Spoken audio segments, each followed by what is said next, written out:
Друзья, всем большой привет и доброе утро, кто уже не спит. Сегодня мы поговорим с вами о шикарном танке 10 уровня, который может наводить ужас на своих соперников. Конечно, сейчас уже не так часто, как раньше, но раньше он прям божил очень сильно, особенно в равных руках.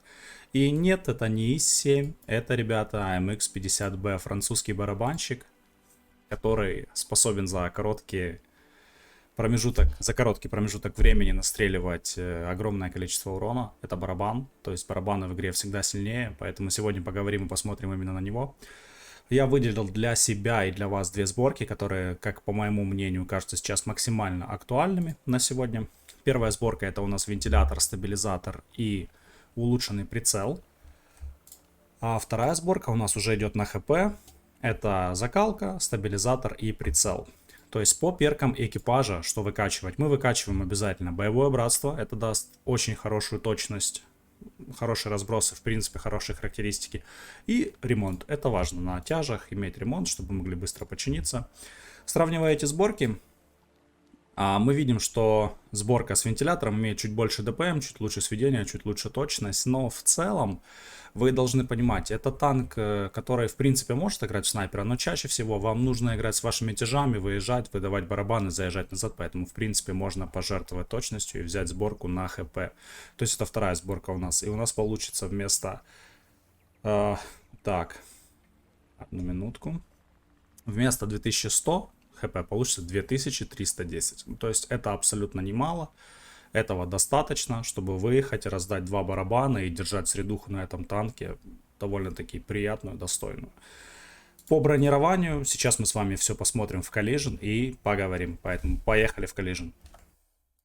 Глядя на броню этого танка, то есть мы видим, что в целом брони нет. Конечно, иногда бывают какие-то рикошеты, прям максимально такие странные, либо когда попадают в пушку. То есть есть такие случаи, когда от 50Б, в принципе, может отлететь и выстрел Яги. То есть если он в носик и куда-то попадет, туда. В целом, что-то отбить он может, но далеко это будет, ребят, не часто происходить. Поэтому, если видите этот танк, не цельтесь в корпус, стреляйте в щеки. В щеки он у нас принимает любой урон. Все, что выше 150 мм, все будет залетать. Борт такой же рыхлый, корма тем более. В принципе, можно закидывать и фугасами, которые имеют пробитие там 80-100 мм. Тоже будет больно ему, очень даже больно. Но лучше, конечно, стрелять просто в щеки ББшками, кумулятивами, чем угодно. К чему душа лежит, в принципе, можно стрелять. Поэтому по броне важно очень экономить. Все экономить свое ХП, играть из-за союзников, потому что танк вообще в прямом бою не живет. Да, вы можете дождаться такого момента, когда вы просто выехали, уже много шотников, раздали барабан, расстреляли всех. Тогда да, но в целом ХП нужно экономить, и это важно. Поэтому поехали, посмотрим бой.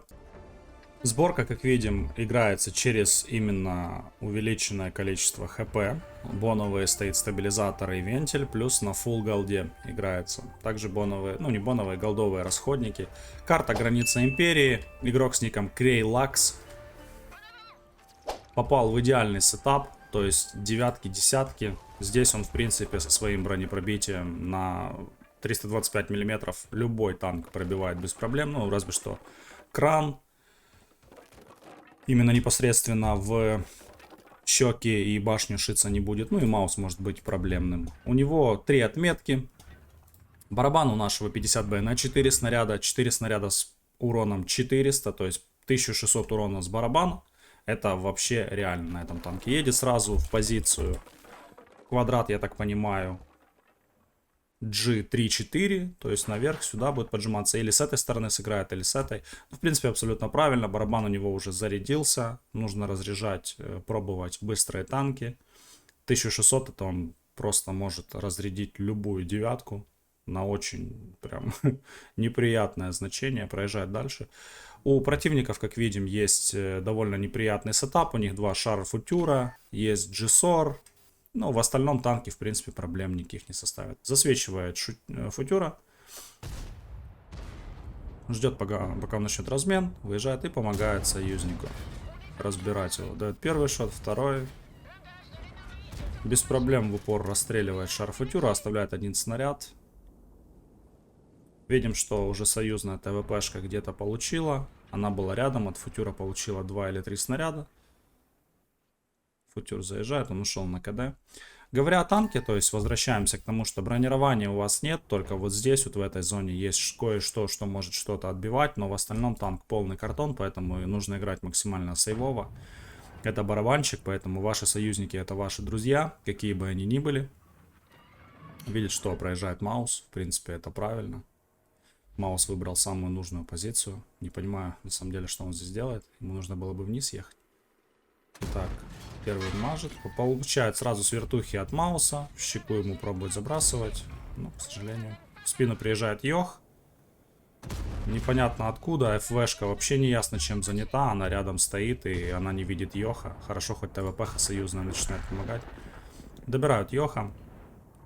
Он нанес уже 1900 урона. То есть буквально за 3 минуты боя. Видит, что в центре стоит Джессор. Барабан почти заряжен, нужно помогать союзному тайпу, который пытается отогнать Джессора. Приезжает 121. Принимает от него выстрел, скорее всего. Нет, кстати, подождал, пока он даст по союзнику. Очень хорошо, грамотно играет игрок. Тавтология играет игрок. Реально грамотно играет, то есть выбирает правильно позицию, не подставляется. Это абсолютно правильная тактика на таком танке, как 50Б, на любом, в принципе, барабане, на ТВП. Вы должны играть очень аккуратно, сейвово, тогда у вас будет хорошая результативность. 3,5 урона уже есть. Решает поехать на Леопарда. Конечно, ему не хватит убить Леопарда барабана, но при поддержке союзников, в принципе, это вполне реально. Тем более, если он влетит в него, может быть, с тараном. Леопард КД, раз.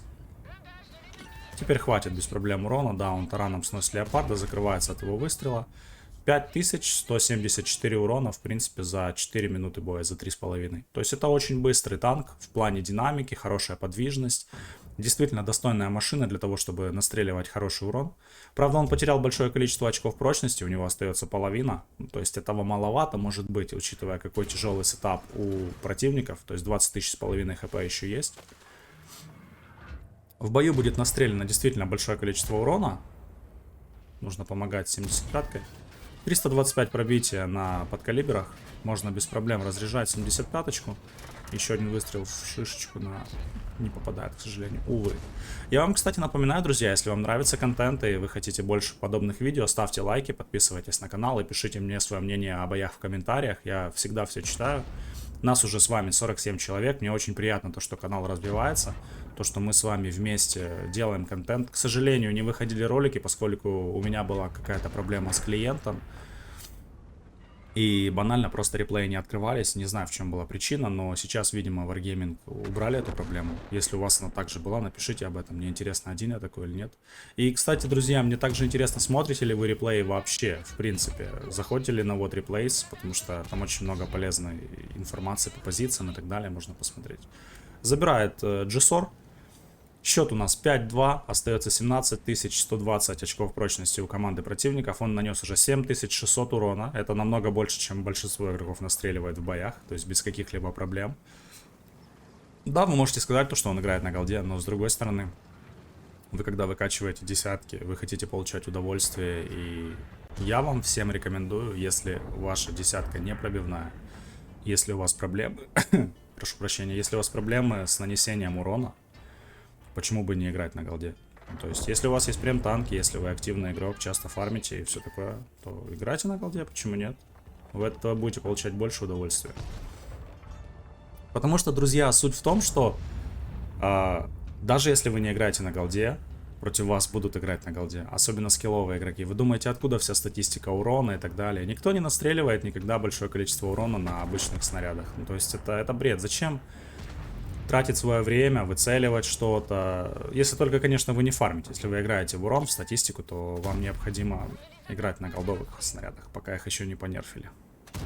Видит, что светится 40.05, точным выстрелом отправляет его в ангар.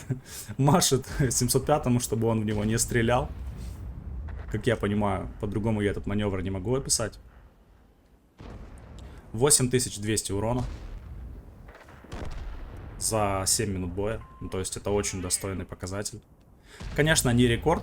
Рекорд мы знаем на каком танке. На 121Б у нас был. 8000 за 4 минуты. Поэтому, кому интересно, будет возможность у вас посмотреть этот бой. Светится 430, нужно отправлять его в ангар. Вторым выстрелом, к сожалению, мажет. И нужно помочь союзному 430У, который крутит этого мастодонта. Но не везет ему с выстрелами абсолютно. Отлично, в крышу один залетает. Нужно убегать, потому что очень много противников на этом фланге. Плюс он в КД. Там Шарль Футюр может приехать, раздать барабан. Нужно убегать однозначно. Спускается в низину, не успевает 705А в него дать. Видим, что на фланге в линии J123 еще союзники держатся, то есть удерживают направление. Кран, как мы понимаем с вами, он еще фуловый, так же как и СТ-1. Неприятная ситуация, то есть у него не так много очков прочности, чтобы идти в размены, потому что если приедут два танка, он умирает. А барабан всего один. Играя на барабанщиках, я для себя лично отметил то, что нужно играть максимально вдумчиво в том плане, то что если вы выезжаете в перестрелку, к примеру, с танком, у которого обычный тип заряжания, то, скорее всего, он вас перестреляет, потому что пока вы зарядитесь, он сможет... Ну, конечно, все зависит от КД и все такое, но в основном большинство танков для вас будут смертельными противниками. Если он фулл и вы фулл, даже если вы даете весь барабан с пробитием, вы просто можете не успеть зарядиться. А если выезжают два танка, то это вообще беда. То есть здесь нужно грамотно размышлять. 705 за ним, я так понял, не поехал. Светится у нас в линии F1 и 2. 705 подъезжает к 4005. Нужно аккуратно подсветить. Как я понял, все противники сосредоточены вот на вот этой вот стороне карты, около базы. Хотя давно не светился Шарль Футюр, он, возможно, объехал. Как-то решил объехать. 705 подъехал поближе. Засвечивает рентгеном он два танка. Разряжает его союзная ТВПшка. Не попадает вторым выстрелом, к сожалению. Рентген — это одна из больных тем нашей игры. Что подъехал. Да, в принципе, тема засвета — это одна из больных тем. У Мауса еще, кстати, 1000 очков. Кранвагон 1500 очков. Нужно помогать с Маусом, потому что 75-ка, если умрет, может стать очень неприятно. Он отсветился, в принципе, то есть Маус не должен его здесь ожидать. Но дальше есть Кранвагон, который может раздать неприятно. Отлично, критует Маусу борт, наверное. Это был баг, скорее всего, я думаю. Уничтожает Маус, помогает союзные 75-ки. Вы должны быть одним глазом на миникарте, играя на барабанах, потому что если есть шотные танки, вы должны их сразу забирать. Вообще не забывайте забирать шотников, потому что есть такие бои, особенно у меня часто бывает, когда я вот простил кого-то, да, там оставил 200-300 очков прочности, а потом смотрю в конце боя, этот игрок настрелял там 5000 урона, и я такой думаю, блин, а я же мог его убить еще в начале. И ну, как это так? Убивают, как видим, союзники 705-го. Нужно ехать на крана, в принципе, абсолютно правильно. Он стоит в позиции, поэтому снизу вверх стрелять всегда неудобно. Ага, здесь еще СТ-1. СТ стоковый. Не хочет принимать от него лишний урон. Хотя, в принципе, можно выкатиться, попробовать принять один шот и вторым добрать. Осторожничает. Отлично, добирает СТ-1, 2 снаряда остается. Это 800 урона. Нужно с краном сыграть аккуратно. У того 3 неприятных снаряда, может быть 1. Непонятно, если нет, у него нет снарядов больше, он на КД раз он отъезжает. Отлично, первый. Второй на каток. И таран. Без проблем убивает кран тараном, получает неприятный шот от 430 объекта второй ступени, или как он назвал, 432, да? 6 фрагов у него есть, он в КД, и на этом заканчивается бой. 11180 урона, в принципе, все и так понятно. Если понравилось, палец вверх, до новых встреч, пока-пока.